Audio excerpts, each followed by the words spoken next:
بسم الله الرحمن الرحيم الحمد لله رب العالمين والصلاة والسلام على رسول الله dhammaan subscriberska ku xidhan channelkayga aad baan u salaamayaa.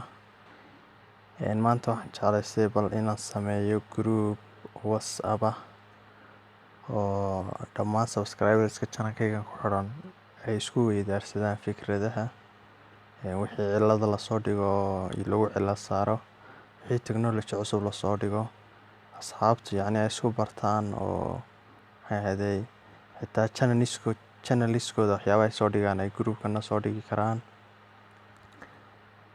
Insha Allah groupkuna waa group technolojiyad kaliya, wixii technology baa laga hadlayaa, dadka anfacaya, wixii dadka runtii anfacayo dhan runtii waan soo dhaweyneynaa.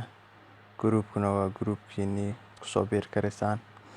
groupkana linkigiisa waxaan soo dhigayaa qaybta hoose videogan descriptionkiisa qaybtiisa hoose soo gelinayaa.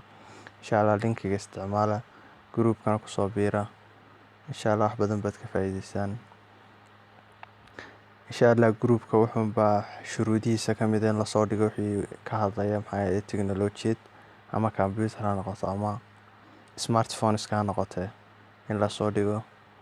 runtii wixii dadka wax anfacaya kale ama muxaadaro leh ama wacdi diineed leh ama axaadiis leh ama isbaraarujin kale leh, runtii waa group in lagu kala faa'iideysto loogu talagalay. laakiin group maaha soo shida iyo group ciyaal runtii inuu noqdo ma rabo, inaga xumaado. group wax la isku afkaar la isku weydaarsado inuu noqdo insha Allah rajayn doonaa. aanan u sameeyo ujeedada laga leeyayna waa taasay noqon doontaa insha Allah. dhammaantiin soo dhawaada, groupka kusoo biira, wixii aad haysaan insha Allah soo dhiga. aniga xitaa wixii su'aalaha igu weydiin karaysaan oo igu soo weydiin karaysaan, idinku wixii su'aalaha haysaan waa isku weydiin karaysaan, wixii afkaar haysataan waa isku weydaarsan karaysaan. runtii groupka waa groupkiini, groupka lagu soo biiro la soo camiro insha Allah.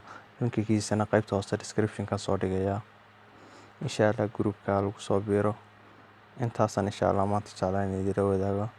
assalaamu calaykum waraxmatullaahi wabarakaatuh.